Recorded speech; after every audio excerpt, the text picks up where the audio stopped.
Hello and welcome to, let's call it 3A, Mainline Sociology with Joan. Today is Sunday, Sunday, the day of the sun. You're the sun. January 8th. Happy birthday, Elvis. This is a magnificent day.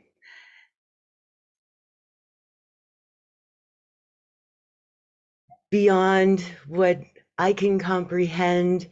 And before I go into enlightenment versus alienation and sociology, which is where I left my last, I have to tell you that glory to God, because we have won the war and humanity now has a chance. And last night at our band, at our live band, every song that we heard and sung and celebrated and dancing was chosen by random people to tell the story of where we need to go, where we've been. And I met a young man, and his name was Emmanuel, God with us. And he was born on Epiphany. And he's a struggling young artist and worker, just like we all are. And we had a wonderful conversation. And when he got up there to sing with the band, he sang, "We can't go on together with suspicious minds," because that is exactly what my whole entire podcast and the story that I am bringing forward through sociology is about. It's going to be about every trap that we've been caught in and exposing those traps and bringing those traps out of our being. And this has been such a long oppression, and the alienation has been so misunderstood and even pushed and expected. We expect to be fractured and torn. So my next talk is going to be about one central idea. The only central idea we need to know now is that we are imbued by our Creator with life. Don't kill me. Liberty. I can self-govern. And the pursuit of happiness. My happiness. What made me tick as a child. Myself personally, I love telling stories. I was 4 years old. My dad said, "What do you want to be when you grow up?" I said, "A philosopher." Last night, I asked Emmanuel the same thing, and he said, "I want to be reggae." And he was wearing a coat that was a camouflage, and he was in the Rastafarian army, let's call it that way. He was ready to, he is the embodiment of life, liberty, and the pursuit of happiness, the mellowness, the sharing of the herb, let's say it that way. So you know what I'm talking about. And I thought, wow, I just looked at his jacket and I said, that is a very excellent manifestation of the paradox that we've been trapped in. A camouflage army jacket with a pot leaf on it, and his Rastafarian heart, and his singing of Elvis, and everyone cheering for Elvis because it's his birthday and it's also the day of the sun. And that's a wisdom I learned as my tiny child was learning to use language within the meaning systems that were so foreign to him at first. And I said, it's Sunday. And his dad, who had read every encyclopedia in the world, said yes. And he explained why we called it the Sunday. And my 2-year-old looked at me and he said, it's the day of the sun, Mom. It's not the sun in the sky. It's the sun. It's me. It's the Christ within us. He understood that at 2 years old. And luckily, being a bad speller, I'm like, well, that's making sense. So, what is that sun in the sky that managed to get so um, explained, explained? And we can go right to the metaphysics in it's in Karl Marx's work, but it's also in our real physics, our cosmology. So to go right to the short answer is our everything is alive. Everything is alive. Everything is biological. Everything has consciousness. That includes our sun. Our sun in the sky is one of an unknown amount of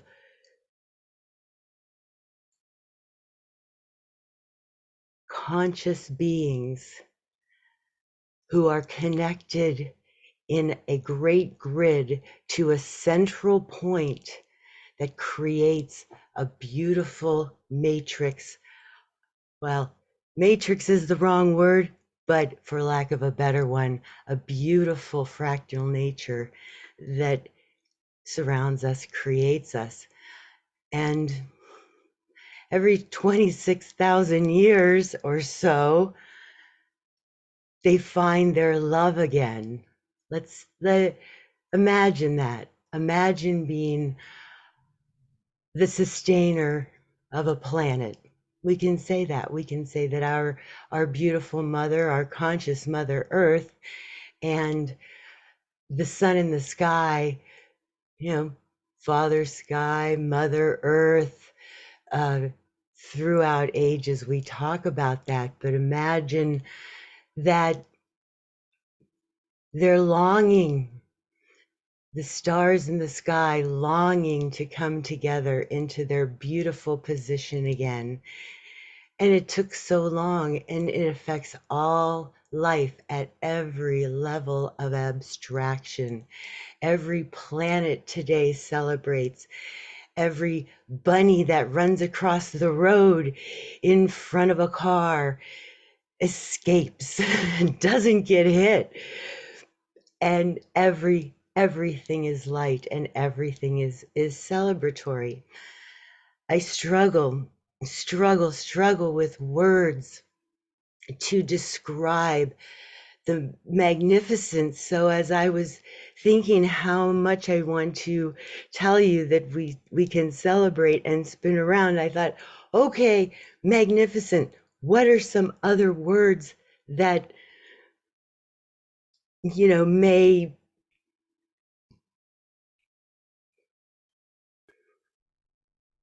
what are some other words that I can use to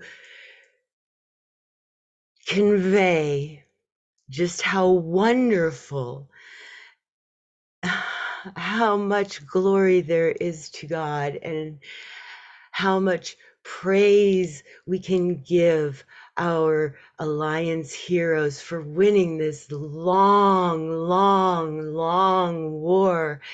And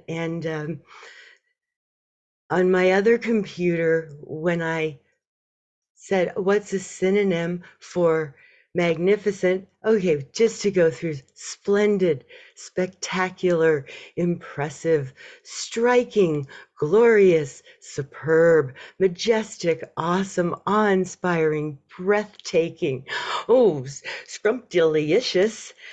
And look at these tremendous, it's overwhelming because there aren't enough words for me to tell you, but I know you feel it. You feel this wonderful change that has happened. On my other computer, um, this is what came up. Not exactly this, but I'm not Catholic dogma off the top of my head. Luckily, my friend I was with last night is, and I spoke to him about what Epiphany is. We talked to Emmanuel about it and we were celebrating that. But I thought, wow, magnificent, Latin for my soul.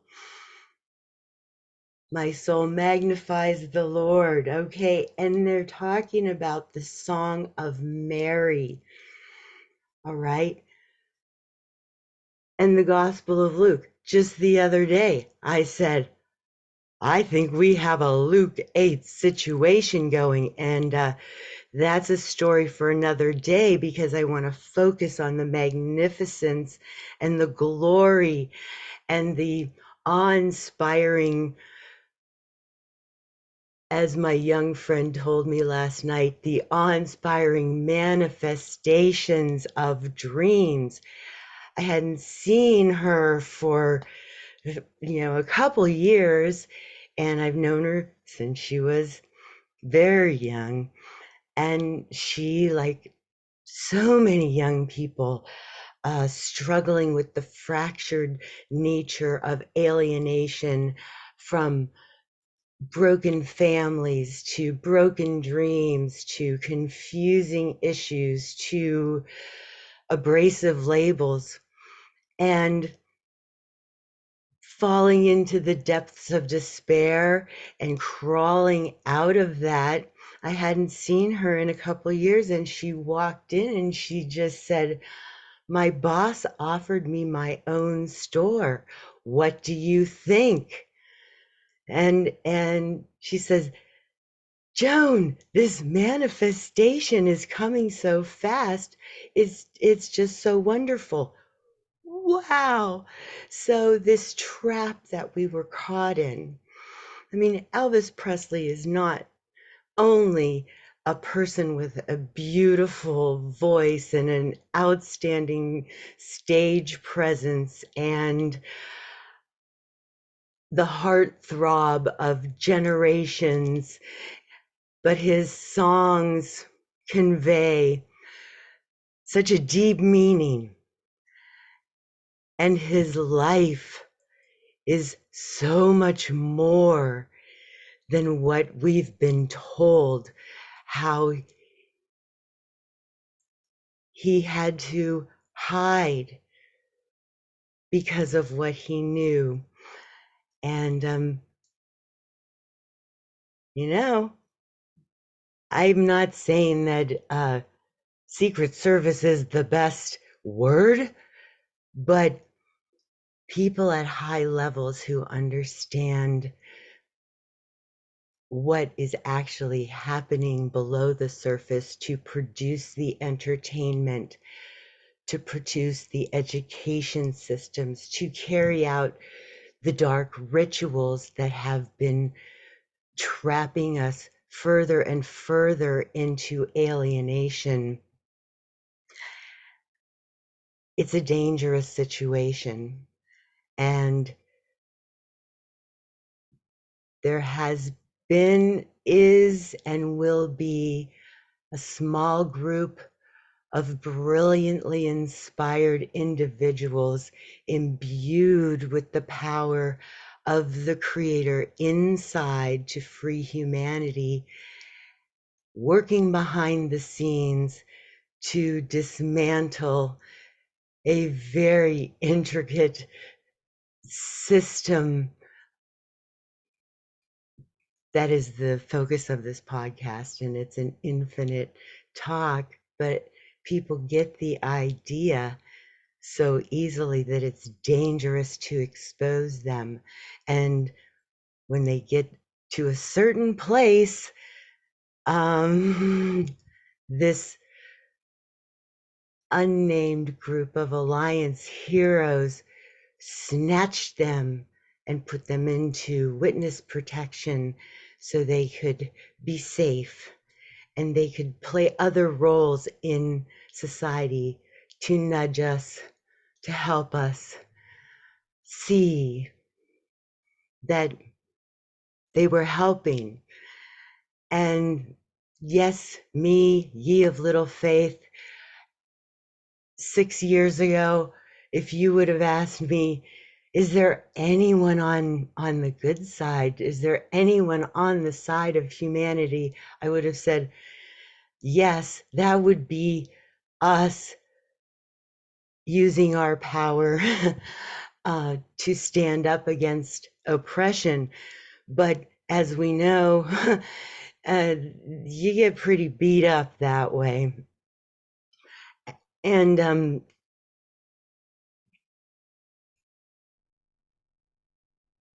well, there's always seems to be someone there to tax our gig. So I threw together a little picture to show you this.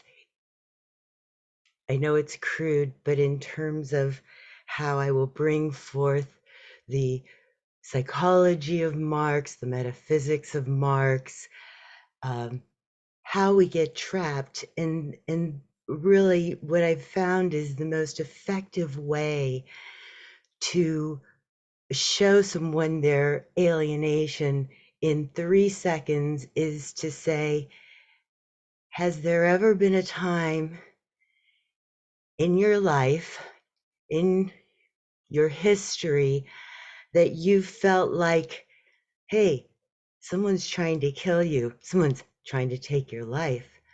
Was there ever a time that there was a violation of your liberty, a question about your ability to self-govern and to be the excellent contributor that you were here to be? Was there ever a time that someone said, no, you're not going to be a mechanic, you're going to be a doctor, or you're so brilliant, why are you messing around with those finger paints and putting them all over my wall? And I can't tell you how many times this happened to you, but I can tell you that immediately someone will go, hey, yeah, that's when I got separated from myself. So luckily, in today's world, most people have been exploring this idea of the dialectic, the thesis, what is, the opposite, what could be, and then I'm gonna compromise. This is your thesis, antithesis, synthesis. We will go over in detail ad nauseum, but how this works to produce a society, a fake sense of self, is this series of dialectics, ongoing dialectics, where you internalize the labels, the definitions that don't make sense. I was so happy figuring out how to sneak cookies.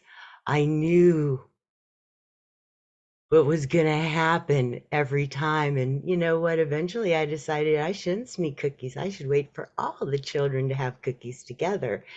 And we have this feeling of belonging because the fundamental driving dynamic of the human condition is the need to belong, this need to have your roar be part of the roar, which is why sports are so popular. People go to their teams and they're doing that wave thing and they feel this sense of belonging and they're all cheering for their heroes that they're watching on stage on the field. I'm not a big sports person, but I think you know what I'm talking about. Well, if our I won't go into this as much as I will later, but eventually we end up becoming exactly what they want us to be, alienated. Uh, Conformity without involvement is submission, and we will go over that. But I also put a picture here of this one still of a fractal to give you the idea of how our beautiful stars operate together to create a grid, and the same things happens on our planet. And then this picture of our energy body that has been hidden from us. And when we're in a group like I was last night with a bunch of beautiful people expressing their happiness through music, we could feel this energy body and where we intersected and people taught singing about brothers and doing anything. He ain't heavy, he's my brother. I will lift you up. I am here for you. There's nothing that 100 men or more could ever do to take me away from you.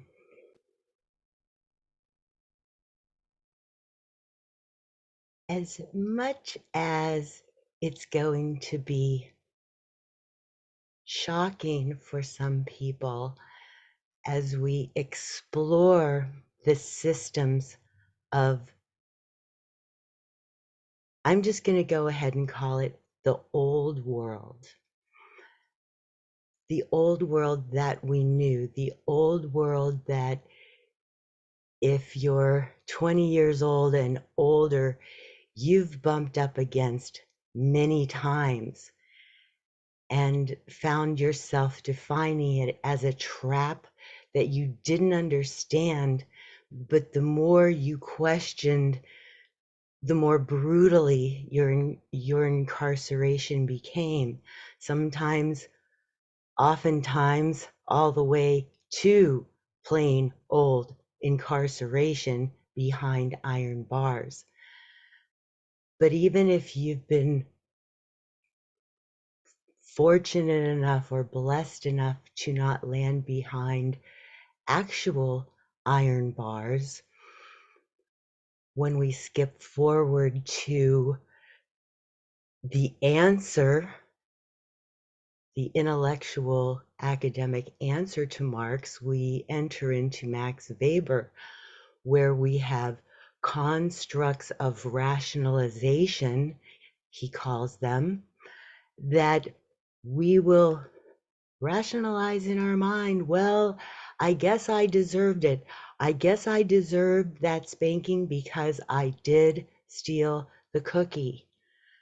I don't think it was enough to cause the pain and anger and anxiety that I got, but you know, if that's the punishment, I'll take it. If the punishment is to be detached from the bosom of your family system, your safe, consistent family belonging that you knew, and to be thrown into an institution in kindergarten, which, if you know German, these people speak German, which actually means child crop, kindergarten. Why do we call children kids? Well, it's a very short stretch to say that kids are the children offspring of goats. And as we come back to Marx, you'll see that Marx actually calls us beasts and has strategies to uh, call us. So, one of the things in our new world that we're in now is that there's been maybe not enough or too much emphasis on this idea of the Son of Man, the Christ within us. And the part of the artificial false old world was to say that, well, because Jesus of Nazareth was man and he was a Christ, God must be a Christ because Jesus is God. As my friend says, well, he's 3 in 1. The Holy Spirit, God, and our Christ. I think that's the way she defines it. But that's great. I mean, it's true. The light of life is within us, the light of all creation is within us. But there hasn't been a lot of people talking about this divine feminine that's out there. We've been stripped of this. And you could probably tell by my voice, I am a woman. So I can tell you how that felt for me. But the fact that I can only describe a day like this as magnificent, and I couldn't think of, what are all the words for magnificent? And my browser gave me this to bring up the divine feminine. This is part of our new world, that we're not only going to celebrate the sun, the 3 in 1 is male, female, family, for lack of a better way to say it. So we also will learn to celebrate the divine feminine who is with us, that I'm finding out in very strange ways, but it goes beyond the scope of this discussion.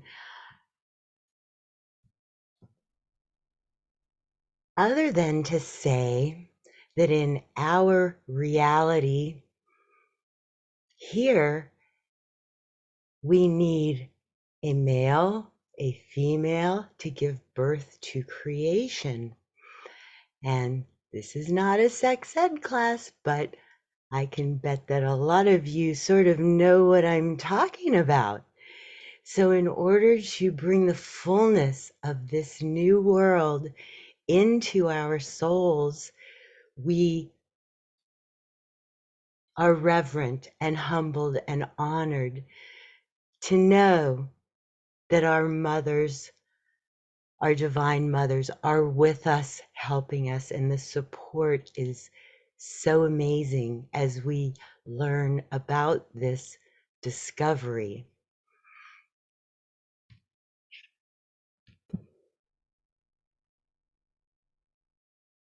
If I could give you a picture of what it was like for me to be amongst a group of people last night in a very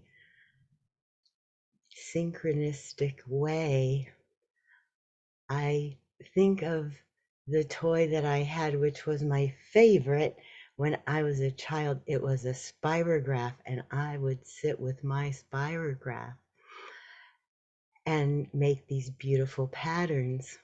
Well, I just typed in spirograph and got some images here for you in case you're looking at the screen. And this one caught my eye because to me, this is what this grouping of people looked like to me. All my brothers celebrating what some of them were very aware of, it turns out.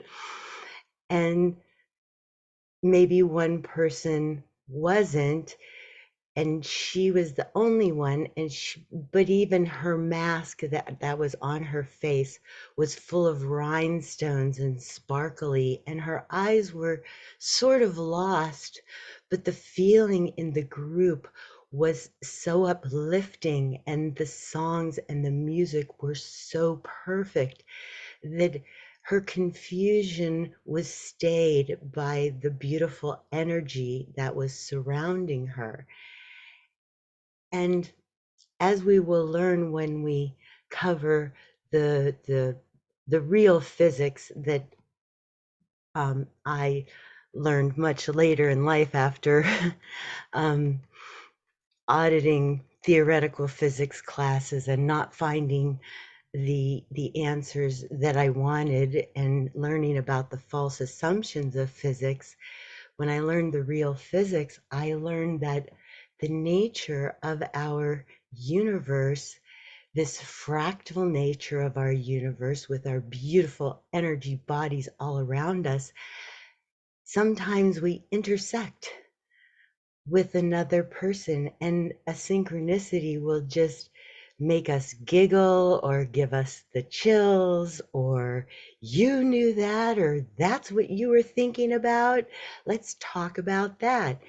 And they can go from very silly, surprising things like you're sitting there with your best friend and you both get out your lip gloss and you have the exact same lip gloss in the exact same color and you cheers, yes. Or you say, we've won the war, and someone doesn't say, what war? Someone says, I know, I saw it too. And new friends are made through these intersections of synchronicity. Or it's always been your dream, as it is for my friend, to have her own store to service customers in the way that she wanted.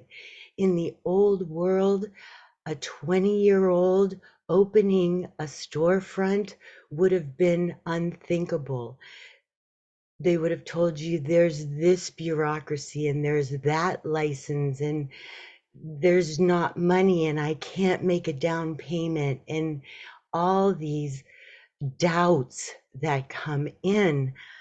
But in this new world, when you're dreaming your best dream with the intent of your childhood, what makes you tick, your pursuit of happiness, it's as if the opportunities fall from the sky. It's a very wonderful place to be as soon as you see it. And each of our brothers are going to be with us on this journey. And there are thousands of people like me who are going out on a limb to explain to you how this is going to be. The central notion, you don't have to be a constitutional scholar. You can be. There's a great course from Hillsdale University. It's totally free online. Just type in Hillsdale University, Hillsdale College, excuse me, Hillsdale College Constitution, and there's a course you can take for free on the Constitution if you're interested, if you didn't learn it about it in school.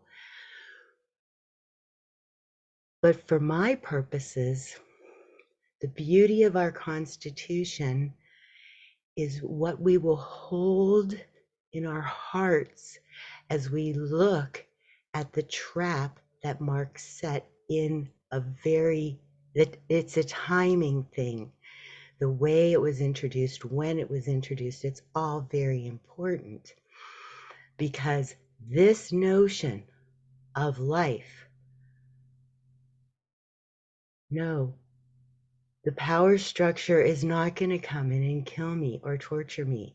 I have the right to be alive. All right.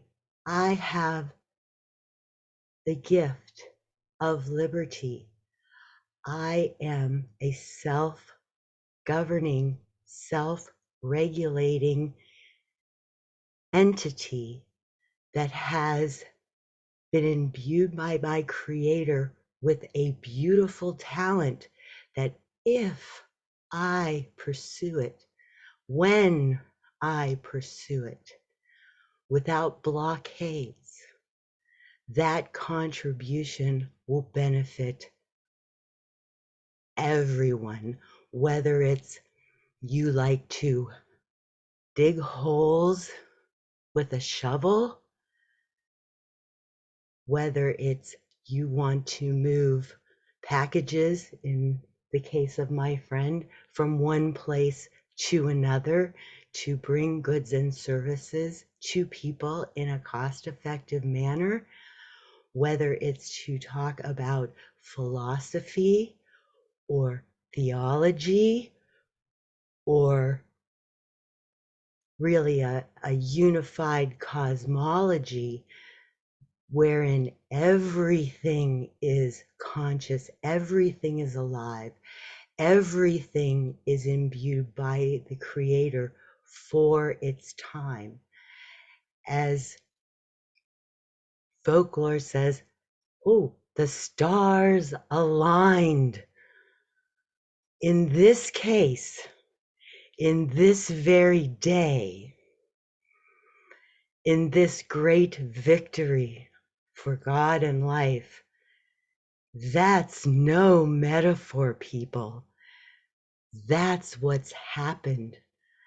Our artificial grid that's been hurting us through frequencies, through heavy metals, is gone.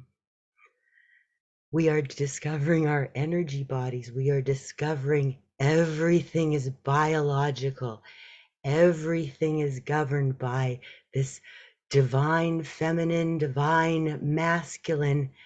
And at this time, at this very day, we have the embodiment of this awesome, totally reality concept with us, just as 2,000 years ago, so they say, we had our beautiful Jesus of Nazareth walking with us. The embodiment of the Son came to us to tell us that the systems of men are horrible for us, that what I can do, you can do, that we can be brothers. We don't ask about the end. We need to know about the beginning first. And our beautiful Jesus, you know, you can kind of just hear him. It's like those beasts, as they're called, or half apes, and the slaves, basically, most of us, where we came from, let's call it ancient Rome, but that's what the philosophers then were talking about. They're like, hey, maybe these half human, half ape things have a mind. Maybe we should include them. Maybe, right? This is what was happening. And Jesus came down here to say, yeah, that's That's what it is. Everyone, Dad, Dad, please let me go help those bodies and tell them and reconnect them with you, Father. And his dad goes, well, you know, they're going to kill you if you do that. I don't know if it's a good idea. And he said, I'm willing to risk that. And the message that he delivered in so many ways has carried us for thousands of years. And there are millions and millions of people now who never forgot that Christ is within us, or the power of life. And there's no man who can take that away.